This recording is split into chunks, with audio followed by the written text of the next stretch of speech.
You guys have been asking me for a while now, when is the best time to start affiliate marketing? And my answer to that question has always been the same. You are either already late or you are going to be late. But it doesn't really matter because it's never too late. But what I do think matters a lot more is choosing your niche. Now this is something that can make or break your business. And if you don't choose the right niche, then even though you might not outright fail, you will definitely be leaving a lot of money on the table. So today, I want to talk about how to go about choosing your niche, and why this is the most important thing that you need to get right before you launch your first affiliate website. So the first thing you need to consider when choosing your niche is whether or not people are actually searching for products in that industry. Is there enough search volume? This is super important because at the end of the day, your goal is going to be to rank in Google and drive organic traffic to your website. So if no one is searching for the product or the keywords related to the product, then it doesn't really matter how good your website is or how good your content is, no one is ever going to find it. The best way to go about checking the search volume for a certain keyword or a product is by using a tool such as Ahrefs or SEM. Now both tools are pretty expensive, but luckily there is a free alternative called Ubersuggest. Now Neil Patel, who is the CEO of NP Digital, he acquired Ubersuggest back in 2017 and turned it into a free SEO tool. So if you go to ubersuggest.com, you can sign up for a free account, and then from your dashboard, you can enter any keyword that you want into the search bar and click on search. And then under search volume, you can see an average number of monthly searches. For example, if I type in running shoes, we can see that there are 4.68 million average monthly searches. That is a lot of people searching for this product. Now keep in mind that this number might be inflated since Ubersuggest doesn't use real data. Instead, it uses an estimation algorithm, so the numbers might not be completely accurate, but it should still give you a rough idea. Now, another way to go about checking the search volume is by going to Google Keyword Planner. And this is actually a free tool that anyone can use, so you just need to sign up for a Google AdSense account. And then from your dashboard, you can head over to the Keyword Planner tab and then enter your keyword into the search box and click on Get Results. And then you can look under the search volume and see how many people are searching for that keyword each month. The next thing that you should consider when choosing your niche is competition. So ideally, you want to target a product that is not too competitive. If you choose a very competitive keyword to rank for, then you are going to be competing against some of the biggest websites out there. And if you don't have a ton of money, then you are probably going to fail. So again, you can use RF-SEMrush or Ubersuggest to check the competition level for a certain keyword. For example, let's check best laptop. Under the keyword difficulty, you can see that the score is 89, which means that it's pretty much impossible to rank for this keyword. On the other hand, if we check best gaming headset, then you can see that the keyword difficulty is much lower, which means that it's easier to rank for this keyword. Another way to check the competition is by looking at the backlink profile of the top-ranking websites. You can do this by entering your keyword into a tool such as Ahrefs or SEMrush. Now, if the top-ranking websites have a high number of backlinks, then this means that they've been around for a long time and they are very established.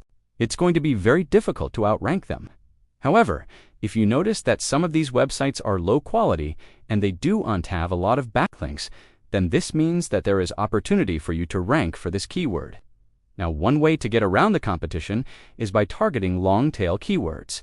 So instead of trying to rank for best laptop, you can try ranking for best laptop for programming, best laptop for graphic design, etc. And usually you will find that the search volume for these long-tail keywords is still decent, but the competition is much lower. The third thing that you need to consider is your own interests. It's very important that you choose a niche that you enjoy because affiliate marketing is not easy. There will be a lot of times where you want to quit. And the only reason that you will be able to push through is if you genuinely enjoy what you are doing. And if you are not interested in any of the topics related to fitness, then you should not start an affiliate website about fitness. That being said, you should not choose a niche simply because you like it. Instead, you should choose a niche based on three main things that we discussed today: search volume, competition, and monetization potential. Just because you like video games, does UNT mean that you should start an affiliate website about video games? In fact, I would highly recommend against this, unless you have a lot of experience in affiliate marketing. Instead, you should choose a niche that meets all of the requirements that we've talked about today. This leads me to the fourth requirement, which is monetization potential. So this basically means that you need to make sure that there are products in your niche that you can promote and that you can actually make commissions on. For example, if you want to promote a certain product on Amazon, then you need to make sure that the product is in the Amazon Associates program. You can check this by going to the product page and then scrolling down and looking for the Amazon logo. If the product has this logo, then this means that you can actually promote this product and make commissions.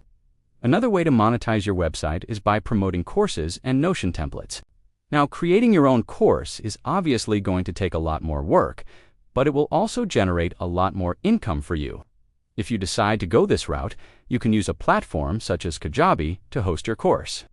The fifth thing that you need to consider is seasonality. So some industries are very seasonal, which means that there will be times during the year where people are not searching for products in that industry. For example, if you choose to target the swimwear niche, then you will only be getting traffic and making sales during the summer months. So for most of the year, your website is not going to generate any revenue. On the other hand, there are some niches that are evergreen, which means that people are searching for products in that niche all throughout the year. So with these niches, you can expect to get traffic and make sales every single month. And lastly, you should consider the size of the niche. So if you choose to target a very small niche, then it's going to be very difficult to find affiliate products to promote. On the other hand, if you choose a big broad niche like health and fitness, then you will have no problem finding affiliate products to promote. But the downside here is that the competition is going to be a lot higher. So those are the 5 things that you need to consider when choosing your niche. And if you make the right choice, then you will be setting yourself up for success. Now, there are definitely other factors that you need to consider when starting your affiliate website, but I would say that choosing your niche is by far the most important decision that you need to make. So spend some time doing research, find the perfect niche, and then focus all of your efforts on building a high-quality website. With that being said, you guys, thank you so much for watching this video. If you found it valuable, please make sure to hit the like button and subscribe to the channel for more videos just like this one. And I will see you guys in the next video.